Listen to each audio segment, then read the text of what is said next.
ഹരിപ്പാട് ഗ്രാമപഞ്ചായത്ത് 8-ാം വാർഡിലെ പേരാത്ത് വീട്ടിലെത്തിയാൽ നെല്ല്, വാഴ, പച്ചക്കറി, അലങ്കാര മത്സ്യം തുടങ്ങി വിവിധ കൃഷികൾ കാണാം. ഇതിന്റെയെല്ലാം പിന്നിൽ പ്രവർത്തിക്കുന്നതാകട്ടെ ഒരു 9-ാം ക്ലാസ്സുകാരൻ. ഇത് വിജയകുമാർ സുജാത ദമ്പതികളുടെ മൂത്ത മകൻ മനുശങ്കർ. പഠിത്തം കഴിഞ്ഞാൽ പിന്നീടുള്ള സമയം മനു കാർഷിക വൃത്തിയിലാണ്. അച്ഛൻ വിജയകുമാറിൽ നിന്നും കൃഷി ഓഫീസർ വേണുഗോപാലിൽ നിന്നും അറിവ് നേടിയ ശേഷമാണ് കാർഷിക രംഗത്തേക്ക് മനുവിന്റെ പ്രവേശനം.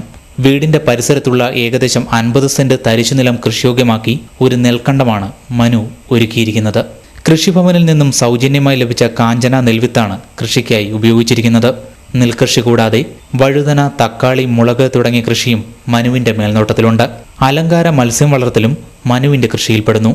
പണ്ടോട്ടേ ഇവിടെ അച്ഛനൊക്കെ കൃഷി ഉണ്ടായിരുന്നു. പിന്നെ അതൊക്കെ കണ്ട് ഒരു കൗതുകം തോന്നിയുണ്ട് തുടങ്ങിയാണ്. പിന്നെ ഇവിടെ കൃഷിഭവനിൽ നിന്ന് ഫ്രീ ആയിട്ട് നെല്ല് കിട്ടിയായിരുന്നു. അപ്പോൾ അത് കഴിഞ്ഞിട്ട് അച്ഛനും ഈ കൃഷി ഓഫീസർ സാറും ഒക്കെ കുറേ അറിവൊക്കെ തന്നു. പിന്നെ ഇതിനാണെങ്കിൽ ജൈവവളമാണ് കൂടുതലായി ഇട്ടിരിക്കുന്നത്. ഈ കടയിൽ നിന്ന് കിട്ടുന്ന ജൈവവളവും വെള്ളം ഒഴിച്ചിട്ടുണ്ട്. എൻ്റെ കൂട്ടുകാർക്കും സ്കൂളിലുള്ള ബാക്കിയുള്ള കുട്ടികൾക്കും കൂടെ ഒരു പ്രചോദനമാകട്ടെന്ന് കരുതി ആണ് ഇത് ഞാൻ തുടങ്ങിയ. സഹോദരി മാളവികയും മറ്റു കുടുംബാംഗങ്ങളും പ്രോത്സാഹനവുമായി എത്തിയത് മനുവിന് കൂടുതൽ പ്രചോദനമായി. തന്റെ കൂട്ടുകാരെയും കാർഷിക മേഖലയിലേക്ക് കൊണ്ടുവരാനുള്ള ശ്രമത്തിലാണിപ്പോൾ മനു. നെൽകൃഷി വിജയിച്ചു കഴിഞ്ഞാൽ പരീക്ഷണാടിസ്ഥാനത്തിൽ ഗോതമ്പോ ചോളമോ കൃഷി ചെയ്യാനുള്ള തീരുമാനത്തിലാണ് ഈ കൊച്ചുമിടുകൻ.